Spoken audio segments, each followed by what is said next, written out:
पहले की ईद में और अब की बकरीद में कितना फ़र्क है। या कोई 30-35 वाली गाय मिल जाए तो ले आना। तो वो कहता है पापा मैं कोई मुर्गी ले आऊं आपके लिए। कि साथी क्रिकेटर थे उनमें सबसे ज़्यादा शौक किसको था? वो ये वाली कंपटीशन नहीं था यार तूने इतने का लिया है, अरे भाई हमने तो इतने का लिए। शारजा की ऐसी कोई बात जो आज तक आपने किसी से ना डिस्कस करी? पैसे नहीं मिले। सॉन्ग भी बना था शारजा पे, एक छक्के के जावेद को 100 लाख मिलेंगे, तौसीफ बेचारे को दरम 8 मिलेंगे। गवास्कर सर बता रहे थे कि वो जावेद भाई डिस्टर्ब करने में तो मास्टर थे भाई। पूरी इंडिया टीम को उन्होंने हिला के रख दिया था और गावस्कर उनके खास दोस्त। बेंगलोर टाइम्स के हवाले से ज़्यादा एक वाकया, मस्जिदों से ऐलान हो गया था। वो लड़का जिसने इंडिया को बंगलौर में, वो इस घर में आए एक अजाब पड़ा हुआ। 2017 का चैंपियन कप्तान 2019 के बाद कैसे जीरो हो गया? लोगों ने बड़ी छुरियां निकाल ली थी मेरे ऊपर कि मैंने उनके लिए कुछ कहा। कुछ गलतियां उनकी भी थी उस टाइम में, जो बरमला मैं कहूँगा मैं, जो है ना वो यू टर्न वाला। उस वक्त जब आप टूर पे गए थे बहुत सी तनकीद भी की गई थी आप पे। पर मैं आप लोगों को भी कहूँगा भाई, साफ बात है कि मतलब क्रिकेट पे इतना बुरा वक्त आ गया। मिर्जा इकबाल बेंग, माजिद भट्टी साहब जो ऑलमोस्ट चम्मे मारना शुरू हो गए, तो ऐसा वक्त नहीं लाओ। इनके लिए मशहूर एक चीज थी शुएब की सियासत, वो अब तक चल रही है। तौसीफ अहमद का बेटा होना नुकसान देता। बिल्कुल सही है, मैं डरपोक आदमी था। अस्सलाम वालेकुम, मैं हूं नकीम मुस्तफ़ा। सबसे पहले आपको बहुत बहुत ईद मुबारक हो। आज हमारा ईद स्पेशल एपिसोड है और इस स्पेशल एपिसोड में आज हमारे साथ मौजूद हैं बेंगलोर टाइम्स के हीरो, शारजा के हीरो तौसीफ अहमद साहब। सर आपके वक्त का बहुत बहुत शुक्रिया और आपको बहुत बहुत ईद मुबारक हो। सर सबसे पहले तो ये बताइए कि पहले की ईद में और अब की बकरीद में कितना फ़र्क है जानवरों की? नकीम भाई बहुत बहुत शुक्रिया, आपको भी ईद मुबारक। तमाम जो आपके देखने वाले हैं, सारे आपके यूट्यूब को देखते हैं, सबको मेरी तरफ से ईद मुबारक। जी हाँ, आप देख रहे होंगे किस तरह हम बैठे हुए हैं और जाहिर है कि ईद का दिन है और मिलने तो खैर कम ही लोग आएंगे, लेकिन वो एक जो सुन्नत इब्राहिमी है उसका पहला फ़र्ज़ है। और आपको शायद थोड़ी बहुत आवाज़ आ रही होगी कि सब कुछ हो गया है, कट पिट हो गई है और अंदर जो है वो गोश्त बन रहा है।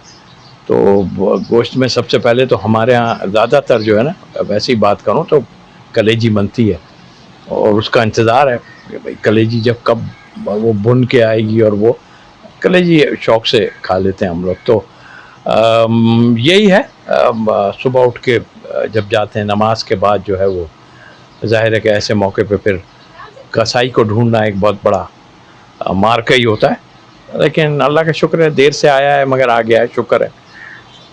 और काम हो रहा है पूरा। और ईद का जहाँ तक आपने कहा, यस, पहले की ईदों में अब में खैर फ़र्क है। मैं एक ही ईद जो है वो 87 में मैंने जो फ़र्क तो बहुत होता है यार हर लिहाज से। वहाँ पे भी लोग पाकिस्तानी हैं, बड़े उससे खुलूस से मिले, लेकिन बहुत कम ऐसा हुआ कि मैंने ईद जो है वो बाहर गुजारी है। लेकिन अपने यहाँ की ईद की बात ही कुछ और होती है। हाँ, दुबई जब मैं शिफ्ट हो गया तो वहाँ भी मैंने ईद वहाँ गुजारी थी और पाकिस्तान जैसी ईद का मज़ा ही कोई नहीं है, ऐसा कहीं भी नहीं होता। मिलने वाले होते ज़रूर हैं बट। अच्छा सर, आपका जैसे आप जानवर लेने मंडी जाते थे, मंडी जाने का आपको शौक़ होता था और कीमत का मैंने आपसे पूछा था। मंडी तो मैं कम ज़रूर गया हूँ, लेकिन यह है कि बेटा अभी भी मेरा बेटा जो है वो करता है, मगर जब वो बात करता है ना तो मैं उसको अभी हज़राए मजाक भी कहता हूँ यार कोई 30-35 वाली गाय मिल जाए तो ले आना। तो वो कहता है पापा मैं कोई मुर्गी ले आऊँ आपके लिए, यानी इस तरह की वो बात करता है। तो मतलब यकीनी तौर पे वक्त के साथ साथ तो बहुत, उस टाइम में मेरा ख्याल है 25-30 हज़ार की गाय एक बहुत तगड़ी आ जाती थी ऐसे, और बकरा भी कोई 5-6 हज़ार रुपये का बकरा भी मेरा ख्याल है इतने का ही, बल्कि और कम में भी आ जाता होगा। तो फ़र्क तो उसमें डेफिनेटली बहुत पड़ा है वक्त के साथ साथ। और अभी आप देख रहे हैं अभी तो दाम क्या, हर चीज़ के दाम। आप चलें पहले हम अपने जैसे गरीबों की दाल की बात कर लेते हैं, उसके बाद हम जाएंगे जब ये जो गाय के ऊपर है तो भाई 1.5-2 लाख से कम तो बात ही कोई नहीं कर रहा हल्के से हल्के जानवर की, है जी।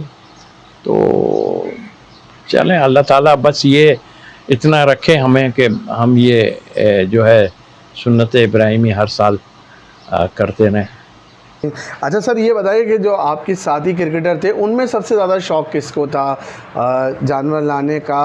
और हम देखते हैं कि क्रिकेटरों में जैसे अनवर भाई हैं, वो ख़ुद अपना जानवर ज़िबा करते हैं। यार मैं देखें उस वक्त मेरा ख्याल है कि वो मेरे 2-3 ही दोस्त ही ज़्यादा मतलब क्लोज ऐसे थे, जो जिसमें सलीम जाफ़र थे और फिर इकबाल भाई जो हमारे बहुत ही वो थे। लेकिन बात यह है कि हकीकत यह है कि मैं बहुत ज़्यादा इन त्योहारों में या सिर्फ इतने के मिले हैं तो भाई आपने क्या किया, हमने कहा जी ये जानवर किया, ये जानवर किया, वही फिर कीमतों की बात। लेकिन ऐसा सबका नहीं है, करते सभी थे, जितने लोग थे जितने थे करते सभी थे, मगर वो ये वाली कंपटीशन नहीं था यार तूने इतने का लिया है, अरे भाई हमने तो इतने का लिया है, ये बताने वाली बात है। तो सारा सवाब तो वहीं ख़त्म हो जाता है अब कि दिखावे के लिए अगर आदमी ये चीज़ करता है तो सारा सवाब ही ख़त्म हो जाता है। अब तो लोग कहते हैं अल्लाह ने तौफीक दी है तो ज़रूर करें, मगर मेरे ख़्याल से कि मुझे अभी दिखावे बहुत दिखाई देने लगे हैं। और सर कोई ऐसा क्रिकेटर जो ख़ुद अपने जानवर ज़िबा करता हो आप लोगों के सर्कल में, आप लोगों के दोस्त यार जो हैं, जैसे अनवर भाई का मैंने नाम लिया था आपसे। अनवर अली एक तो बहुत जानदार बंदा है, ये भी मैं बता दूं उसको, वो गाय खुद ही गिरा देता होगा, ये तो की बात है। लेकिन हाँ, हर आदमी का होता है। और जैसे कि मैं बताऊं मेरे बेटे को क्या है कि जब वो बड़ा मुश्किल से मैं उसको कहता हूं कि क्योंकि यहाँ जब हम शिफ्ट हुए हैं तो यहाँ हमने ज़रा कम जो है वो लाके यहाँ पे काटी है, हम अपने पुराने शाह फैसल में लेके जाते हैं। तो वो क्या करता है कि वो हफ्ते एक पहले ले आता है ना जब, तो वो हर चीज़ गाय का इतना ख्याल रखता है कि शायद मैंने भी उसका इतना ख्याल ना रखा हो।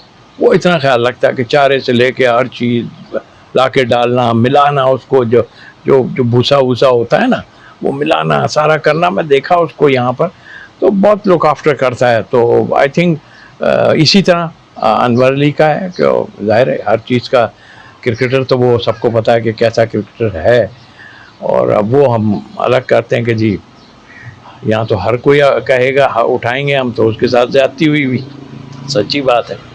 तो आई थिंक एक शौक़ है और है, बड़े मज़ेदार बंदा है, इज़्ज़त करने वाला बंदा है। सही सही कह रहे हैं। अच्छा सर, आप शारजा के हीरो रहे हैं, बेंगलोर के हीरो रहे हैं, उस दौरान जब आप आते थे मंडी वंडी जाते थे, कहीं डिस्काउंट मिल जाता था, कोई पहचान लेता था, अरे तौसीफ भाई आप क्या पैसों की बात कर रहे हैं? या अभी भी सर कोई ऐसे जिसमें कम पैसों की कमी पेशी हो जाए? पहचान तो अल्हम्दुलिल्लाह उसके बाद काफ़ी लोग पहचानते थे। और ज़ाहिर और डिस्काउंट वाली बात की तो मेरा ख़्याल है कि डिस्काउंट से ज़्यादा शक्ल देखते ही आदमी जो है ना प्राइस बढ़ा देता है और उसके बाद कम कर देता है, तो वो बात तो वहीं के वहीं हो गई।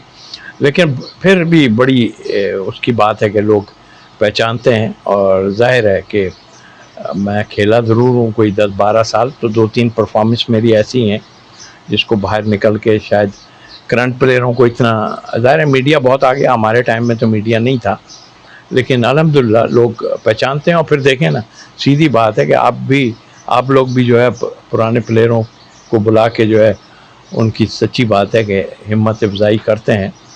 और ये एक तरीक़ेकार है कि अपने ओल्ड प्लेयर्स को याद रखना जो है वो, चूँकि मैं जब भी वो छक्के का दिन आता है या वो डेट आती है, बहुत सारे चैनल वाले जो हैं मुझसे बात करते हैं उसके ऊपर, जबकि साल गुजर गए। अभी मैं बांग्लादेश गया हुआ था, आपको पता ही है, टीम के साथ, तो वहाँ भी लोग बता रहे थे कुछ याद नहीं, तुम्हारा वो जो तुम जो एक रन लेके छक्का लगाया मियाँदाद, वो क्या बात थी।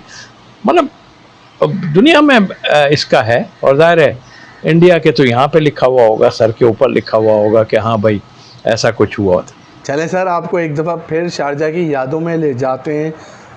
क्या सिचुएशन थी सर? लास्ट ओवर था, आप मैदान में जा रहे थे, ड्रेसिंग रूम में आपने इमरान खान की तरफ देखा, फिर जावेद भाई क्रीज पे पहुंचे तो जावेद भाई की तरफ देखा, फिर आपने वही जो आप दिल ने कहा। देखिए वो सिचुएशन अगर मैं बयान करूं तो वो बहुत लंबा हो जाएगा, लेकिन ड्रेसिंग रूम में जो कुछ हो रहा था वो उसका मैं जिक्र नहीं अभी करने वाला हूं।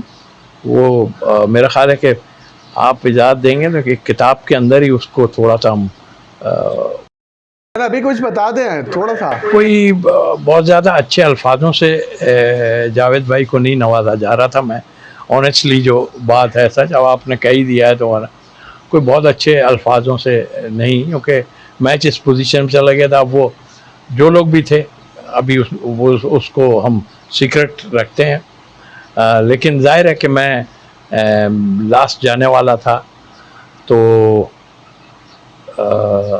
मुझे उससे पहले भेज रहे थे, जुल्करनैन से पहले।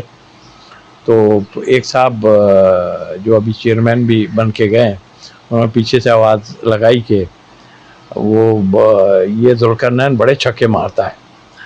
तो मैं पैट किया हुआ था, उन्होंने कहा अच्छा इमरान भाई का तो आपको पता है स्टाइल डिफरेंट, अच्छा चलो भाई पैट करो जल्दी, पैट करो जल्दी। वो इंसान में उसको पैट करा दिया मैंने, अल्लाह से वो किया। मैंने कहा चलो यार जान, लेकिन वो पहली गेंद पे आउट हो गया, लेकिन हम एंट्री हो गई हमारे कान पड़े, आवाज़ नहीं सुनाई दे रही थी, इसलिए कि ऑलमोस्ट मैच तो हम हार ही गए थे, उसमें तो कोई वो था ही नहीं। लेकिन ग्रेटनेस प्लेयर की नज़र आ जाती है। बहरहाल कितना भी लंबा मैच हो गया, कुछ हो गया, हो सकता है जावेद भाई आउट हो जाते उस वक्त, तो मैच बहुत पहले ही ख़त्म हो जाना चाहिए था। तो वो जो आपने बात की है कि एक्सपीरियंस जो है ना बड़ा काउंट करता है। अच्छा सर, आपने तो अपना काम कर दिया था, आपने तो सिंगल लेके जावेद भाई को दे दिया। आपको उम्मीद थी कि बस अब यहाँ से अब जावेद भाई मैच लेके ही आ गए, यानी लास्ट बॉल अब ये मैच हमारे हाथ में ही है, या थोड़ा सा था कि यार उस वक्त तक तो कोई भी नहीं कह सकता था। देखिए चौका भी होता है ना, तो मारना इतना आसान काम नहीं होता, लास्ट बॉल होती है, हर चीज़ है। अब अभी भी एक दो छक्के ज़रूर लगे लास्ट बॉलों पे, लेकिन उसकी बात ही कुछ और थी। लेकिन बहुत कम हुआ है रन्स मतलब आई मीन नहीं भी बनते। तो वो क्लास उस वक्त जावेद भाई की क्लास को तो कोई वो कर नहीं सकता ना। तो आई थिंक मेरा ख्याल है कि मुझे ये कॉन्फिडेंस था पहली बात तो कि मैं एक कहीं उधर पहुंच जाऊं किसी तरह, बाकी खैर है जो होगा वो जावेद भाई निपट लेंगे। लेकिन जहन में ऐसा सच नहीं था कि कुछ ऐसा हो जाएगा, मगर ज़ाहिर है ग्रेट प्लेयर फिर जब कर रहा होता है तो दूसरों पे भी बड़ा प्रेशर होता है। चेतन शर्मा पे जो प्रेशर था वो नज़र आ गया सामने। सर प्रेशर था कि अगर वो जावेद भाई आप रन ना लेते, जावेद भाई वो शॉट ना मारते, तो तनकीद की जाती, जैसे आज तक इंडियन क्रिकेटरों पे हो रही है, अज़हरुद्दीन पे हो रही है, चेतन शर्मा पे होती है जब भी इस मैच का जिक्र होता है। देखिए वो एक तो वो जो टेंस जो था ना वो मैच का, आपको पता ही है कितना टेंस मैच था, और इंडिया से हमेशा हमारा टेंस मैच रहा है। और अगर ये ना होता तो देखिए ना, मुजद इल्ज़ाम मुझे तो नहीं बनाया जा सकता था। वो जो मैंने जिक्र किया कि पीछे क्या बातें हो रही थी, तो सारा मलबा तो उन्हीं पे गिर जाना था, हैं।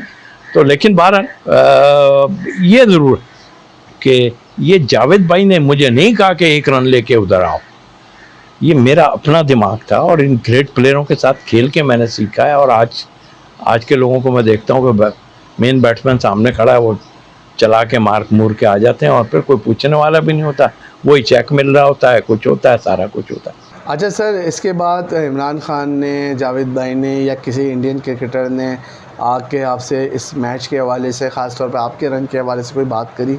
उनके ड्रेसिंग रूम में तो एक तरह का शोक ही था ऑनेस्टली भाई। उसके बाद यकीनी तौर पे प्लेयरों में आपस में कभी भी नहीं रही, जो को आप लोग समझते हैं ना कि प्लेयरों में कभी नहीं, टेंशन ज़ाहिर है टेंशन है, और टेंशन आवाम की टेंशन बहुत ज़्यादा होती है, इंडिया पाकिस्तान का जो। लेकिन प्लेयरों में कभी भी आप किसी भी प्लेयर से पूछें कि बहुत ज़्यादा नहीं। हाँ ये ज़रूर प्रेशर होता है यार कि जीतना है, मैं इसलिए कि अगर नहीं जीते तो क्या होगा। हालात हम लोगों के उनके साथ बातचीत या जो भी है, बिल्कुल फ्रैंकनेस बड़ी, और ज़बरदस्त प्लेयर हैं उनके। ऐसे ग्रेट प्लेयर जैसे हमारे पाकिस्तान के थे, उनके साथ मैं खेला हूँ, क्या बात है। सुनील गावस्कर या और जितने ग्रेट प्लेयर्स हैं, इज्जत करने वाले लोग हैं। तो ये तो मैच ही प्रेशर होता है बस, और बाकी कोई ऐसी चीज़ नहीं होती। अच्छा सर, उस शारजा की ऐसी कोई बात जो आज तक आपने किसी से ना डिस्कस करी? पैसे नहीं मिले अभी तक लोग यही समझ रहे हैं शायद कि भाई पैसे नहीं मिले, सच सच बोलता हूँ और सच का पैसे नहीं मिले भाई। और सर का कोई सॉन्ग भी बना था शारजाह पे? नहीं, असल तो उन पे ही बना था। वो जो लास्ट टच दिया ना सर, बोल क्या थे उसके? सर, उसके बाद बोल तो अब लोग मुझे टेलीफोन पे हो या रोड पे चलते हुए कहते हैं वही है ना, इधर हम 8 मिले थे। तो मैंने कहा यार पूरा ही गाना सुना दो। तो कहने लगे ये तो आपको ज़्यादा होगा। तो उसमें ये बोल थे कि एक छक्के के जावेद को 100 लाख मिलेंगे, तौसीफ बेचारे को दरहम 8 मिलेंगे। तो वो दरहम 8 का भी गलत कहा। अनवर मकसूद साहब को मैंने एक पार्टी में मिल गया था, मैंने कहा सर वो मुझे ढूंढ रहे हैं इनकम टैक्स वाले कि वो 8 दरहम का हिसाब दे दो।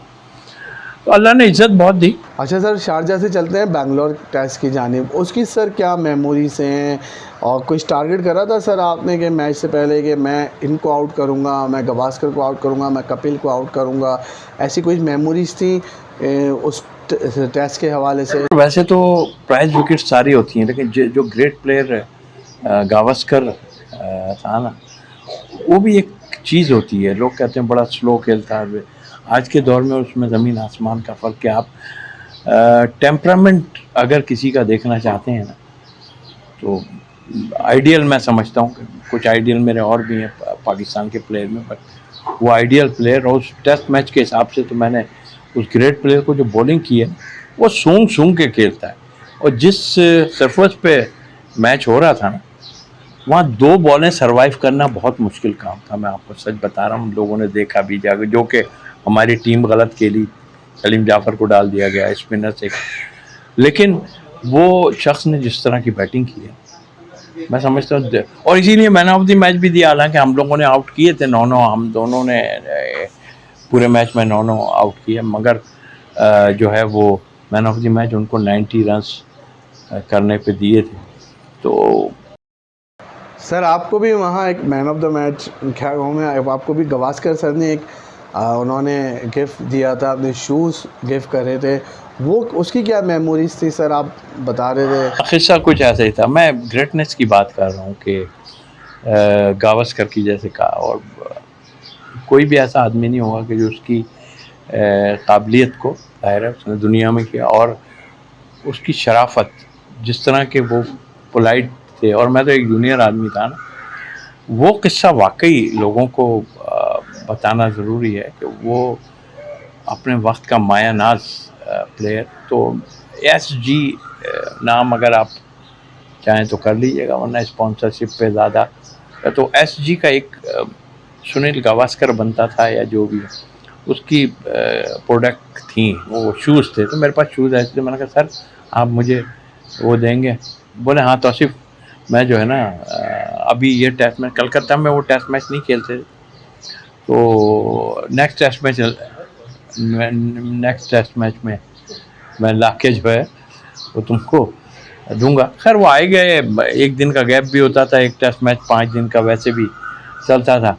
तो वो मैं देखा कि हम ग्राउंड के दूसरे एंड पे जो है ना, ड्रेसिंग रूम के दूसरे एंड पे हम जो थे वो प्रैक्टिस कर रहे थे। तो मिडिल जब मेरी नज़र पड़ी तो वो पिच जहाँ थी ना उसके करीब, और उनके हाथ में कुछ था, दूर से अंदाज़ा मुझे नहीं हुआ कि क्या है क्या नहीं, वो भूल भी गए थे कि भाई, लेकिन कोई आ रहा था, मुझे ये भी नहीं कि सुनील गावस्कर हैं या कौन। यार वो शख्स जब बहुत करीब आया तो फिर मैं आगे जाके मैंने उनके हाथ से वो शख्स जूते हाथ में लेके, और एक जूनियर प्लेयर के लिए वहाँ से जूते हाथ में लेके चला आ रहा है, और वो वर्ल्ड क्लास प्लेयर। आज ज़रा किसी को कह तो दें यार मेरे शूज़ वहाँ तक पहुँचा देना, अल्लाह के हुक्म से चमाट तो मार ही देगा चाहे कुछ हो ना हो। सर आजकल जूतों पे ही लड़ाई है, जूतों पे ही सिलेक्शन पे इतनी कुछ हो चुकी। अच्छा, फिर उसकी बाद उनकी ग्रेटनेस किया जो सही कहा आपने। अभी ग्रेटनेस देखें, वो खैर उन्होंने दी, मैंने बड़ा इस तरह मैंने उनसे कहा कि सर आप मुझे कह देते मैं वहाँ, भाई वो ये भी कह सकता था नवाज आप ड्रेसिंग रूम में रखे हुए उधर उठा लेना शूज़ अपने, लेकिन ये उसकी ग्रेटनेस थी आप। लेकिन उसके बाद जो बात हुई मैं हुआ तो मैंने कहा सर वो इसका क्या, कितने पैसे इसके दूंगा? कहना हाँ यार ये तो पैसे तो तुम्हें लाजिम देने पड़ेंगे, और पाकिस्तान आ रहा हूँ मैं, तो ऐसा करना कि 2 मीठे पान डेली होटल में तुम पहुँचा देना मेरे पास। अब आप मुझे बताइए कि मतलब आई मीन के, और जूनियर्स के साथ मैंने उसको, शिव रामा कृष्णा जो बाद में कमेंट्री भी करते रहे, मैंने शारजा में लिफ्ट में देखा कि उनके, वो तो बिल्कुल ही जूनियर था, उसके कंधे पे हाथ रख के ऐसे जो है ना, कंधे पे यूं हाथ रख के और बात कर रहा था। मतलब आप मुझे एक बताएं कि मतलब डिस्टेंस तो आप खुद ही पैदा करते हैं, ये नहीं कि बिल्कुल ही फ्री हो जाए आदमी, अब बीच बदतमीजी करना शुरू कर दे, लेकिन प्लेयर की डिस्टेंस रखना तो बड़ा वो है। बट आई थिंक मुझे, मैं सच बताऊं, बड़े पोलाइट तमाम प्लेयर बड़े पोलाइट, इंडियन प्लेयर बहुत पोलाइट थे। इस पे कहीं लोग नाराज ना हो जाएं, लेकिन जो फैक्ट है वो फैक्ट। अच्छा सर, मैं अभी कपिल शर्मा शो का वो एक क्लिप देख रहा था, वो गवास्कर सर बता रहे थे कि वो जावेद भाई का जो हुआ था, आप भी वो दिलीप दोषी जिसमें खेल रहे थे वो दूसरा था, बट लेकिन वो जिस तरह वो है ऐसे वाक़यात, जावेद भाई उनके बड़े ख़ास दोस्त हैं, पता है आपको, जावेद मियांदाद साहब बहुत ख़ास और ख़ास। लेकिन उसमें से वो एक किस्सा मैं आपको ज़रूर सुना दूँगा कि जिस तरह वो कलकत्ता की, अभी मैंने बात की आपसे कि कलकत्ता में वो मैच नहीं खेलते थे, तो 3 टेस्ट मैच के बाद चौथा मैच जो था उस पे था कलकत्ता का मैच, ये नहीं खेलते। तो इसमें लोगों को ये बड़ी चीज़ नज़र आएगी कि जावेद भाई का जो हाजिर दिमागी थी ना, वो मेरा ख्याल है, मैं तो समझता हूँ कि पाकिस्तान के क्या दुनिया के इतने शार्प आदमी, खुद भी खेल रहा और दूसरे को भी डिस्टर्ब कर रहा है, ये बहुत कम लोगों में होता है। और एक टैक्टिस है ये, जिसको आप स्लेजिंग का नाम दे के आप उस पर जुर्माना कर देते हैं या कुछ, बदतमीजी नहीं, बट सही है, अगर मैं किसी बात से किसी बैट्समैन को डिस्टर्ब करूं तो सही वे में, मतलब ये नहीं कि मैं कोई गाली गलौज या ऐसी कोई बदतमीजी करके उससे, सही वे में उसको कहेगा भाई तू क्या खेल रहा है भाई, यहाँ जा रहा है वहाँ बॉल जा रहा है, वो है ज़रा सा कहने में थोड़ा सा। जावेद भाई डिस्टर्ब करने में तो मास्टर थे भाई, पूरी इंडिया टीम को उन्होंने हिला के रख दिया था। और गावस्कर उनके खास दोस्त, अब वो मैं किस्सा आपको जो बता रहा हूँ, तो वो वहाँ नहीं खेले, अब वो वहाँ कलकत्ता में ज़रा सीमिंग पिच होती है, तो मैं एक पॉइंट पर खड़ा हुआ, अब जावेद भाई को पता नहीं याद होनी, लेकिन मेरे तो एक एक चीज़ मेरे उस पर लिखी हुई है, मेरे क्या बात हुई क्या नहीं हुई सब चीज़। तो एकदम आवाज़ आई मुझे, सुन नहीं रहे हो? तो मैं पॉइंट पे था, ये गली के अंदर थे, तो मेरे को एकदम फिर लगा कि कुछ आवाज़ सी आई है, तो मैंने कहा जी, तो सुन नहीं रहे हो यार? अच्छा, डिस्टेंस बड़ा कम हो गया, बैट्समैन आ रहे श्रीकांत और वो गावस्कर, डिस्टेंस कम हुआ, इतना डिस्टेंस कम हुआ कि जावेद भाई की आवाज़ जो है वहाँ तक चली जाए। मैंने कहा जी, कह रहे भाई वहाँ नहीं आई ये, वहाँ स्विमिंग पिच थी ना, अब यहाँ 100 कर देंगे आन के, ये अल्फाज थे। आप ये अगर सही याद है तो गावस्कर जब बैटिंग करने का, मेरा ख्याल वसीम अकरम की दूसरी तीसरी बॉल थी, सीधा जो है स्लिप में कैच, जाते हुए गावस्कर ने अल्फाज वो तो मैं नहीं बोल सकता, मगर बल्ला ऐसे मार के कहा भाई भाई तू बहुत शैतान आदमी। तो आई मीन के हमारे टाइम में। अच्छा सर, आपने बताया कि दोस्ती यारी बहुत थी, लेकिन भारतीय टीम की लड़ाई भी बहुत होती थी जावेद भाई से, और क्या इमरान खान से भी भारतीय टीम डरती थी सर? तो इतना नहीं डरते थे, ज़ाहिर है इमरान खान की एक रिस्पेक्ट अपनी थी, और अभी भी आप कपिल देव या उनकी सुनते हैं, हाँ ज़रा टाकरा तो था, यूँ कि इमरान भाई बॉलिंग में इन 2-3 बॉलरों को नहीं समझते थे कि कोई ये बॉलर है, सच्ची बात हुई है। लेकिन जाहिर है अपने मुल्क के ग्रेट बॉलर कपिल देव थे, तो वो मेरा ख्याल है कि उसमें जो है थोड़ा सा जावेद भाई एज काफ़ी ले जाते थे। और मैंने तो ये भी देखा कि जब हमारा काफ़ी टाकरा हुआ उस मैच में, काफ़ी अंपायरिंग पे प्रॉब्लम आए थे, तो जावेद भाई लैंग्वेज ज़रा काफ़ी ओवर हो गए थे और की है। लेकिन जब अंपायर बुलाता था रामास्वामी और वो दूसरे अंपायर थे, वो कान में हाथ रख गया कि ये देखें क्या कह रहा है। इमरान को ही कहेंगे, ज़ाहिर है कप्तान कोई क्या कह रहे हैं ये देखें। तो वो कहते हैं जावेद नहीं नहीं नहीं, लेकिन पीछे से कहते हैं और दे और सुना, क्योंकि हर कोई नहीं कर सकता था जावेद भाई जैसी बातें क्या मतलब डिस्टर्ब बातों में नहीं, लेकिन हर कोई कर नहीं सकता था। ये एक टैक्टिस होती है। अगर मैं रोकी जा रहा हूँ मुझसे शॉट नहीं रखे तो आप मैं कह दूँ यार ये अगर तू भाई नहीं खेल सकता बल्ले से, ये बल्ला तू जो है बाहर रख के आ जाता, क्या जरूरत थी तुझे खेलने। मतलब आई मीन इस टाइप की बातें अगर जो, लेकिन ब्रेन, जावेद भाई का ब्रेन इंडिया के ऊपर मैं समझ रहा हूँ कि बहुत गालिब था। अच्छा सर, बेंगलोर टेस्ट के हवाले से मैं आपने बताया था कि वाकया जब वो मैच ढूंढते नहीं आए थे, बल्कि मैं बताए बगैर जब हम जीत गए, सारा कुछ हुआ, सीरीज़ ख़त्म हुई, इकबाल भाई अपने फैमिली में जाहिर है कि वो मेरा ख्याल है कि पता नहीं, मुझे नहीं पता कौन, और मैं अपनी फैमिली में चला गया। तो मेरे पास ना वीज़ा था ना कुछ भी नहीं था मेरे पास। तो वो बात हो गई थी 2-3 दिन पुरानी। तो वो जब मैं घर पहुंचा हूँ तो मेरे भाई, मेरे भाभी और मेरे फादर उधर पहले ही पहुंचे हुए थे, अलीगढ़ की बात कर रहा हूँ। तो मुझे देखा उन्होंने, छोटी सी जगह थी, उन्होंने मुझे गाड़ी से उतरते हुए देखा। एक तो वहाँ पे कार वार अब शायद ज़्यादा आने लगे, वहाँ कार वार कहाँ आती थी, साइकिल रिक्शे पे। हम वहाँ से दिल्ली से कार में बैठ के पहुँचे थे। तो उन्होंने मुझे देख के बजाय खुद खुशी का इजहार करने के, तो उन्होंने इधर उधर देखा और सामने से आ रहे थे और क्यों आ गए तुम यहाँ। बोला यार मैं इतनी बड़ी विक्ट्री हम उठा के लाए हैं और आया हूँ। ये कह रहा बच्चों चलो चले। आगे जाके पता चला हमारे खालू थे वो, कहना यार यहाँ 2 दिन पहले से CID जो है वो कह रही है वो आ रहा है। और बाखुदा मैं आपको बता रहा हूँ, मैंने किसी को नहीं बताया, मैं सरप्राइज़ देने जा रहा था, सरप्राइज़। खैर वो कट शॉट ये कि पहुंच तो गया, लेकिन उनको कह दिया गया कि जैसे ही आए उनका पासपोर्ट लेके आप जो है ना थाने आ जाएं। वो थाने में खैर जमा कराया।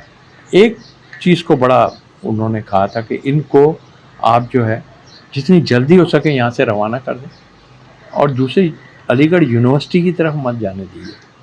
कुछ ज़ाहिर झगड़े उसका वो था। मस्जिदों से ऐलान हो गया था कि, और ऐलान भी क्या था, वो लड़का, नाम नहीं लेना है, वो लड़का बिल्कुल साथी वो लड़का जिसने इंडिया को बंगलौर में हराया, और ये वो इस घर में आए हुए, एक अजाब पड़ा हुआ, और छोटी सी गली में जो आप बिलीव करेंगे मेरे ख्याल ग्राउंड में इतना रश नहीं होता जितना वो वहाँ पर था। 2017 का चैंपियन कप्तान 2019 के बाद कैसे ज़ीरो हो गया। लोगों ने बड़ी छुरियाँ निकाल ली थी मेरे ऊपर कि मैंने उनके लिए कुछ कहा, कुछ गलतियाँ उनकी भी थी उस टाइम में, कि बरमला मैं कहूँगा, मैं जो है ना वो यू टर्न वाला। उस वक्त जब आप टूर पे गए थे बहुत सी तनकीद भी की गई थी आप पे। पर मैं आप लोगों को भी कहूँगा भाई, साफ बात है कि मतलब क्रिकेट पे इतना बुरा वक्त आ गया। मिर्ज़ा इकबाल बैंक, माजिद भट्टी साहब जो ऑलमोस्ट चम्मे मारना शुरू हो गए, तो ऐसा वक्त नहीं लाओ। इनके लिए मशहूर एक चीज़ थी, शुएब की सियासत, वो अब तक चल रही है। तौसीफ अहमद का बेटा होना नुकसान देता। बिल्कुल सही है, मैं डरपोक आदमी था।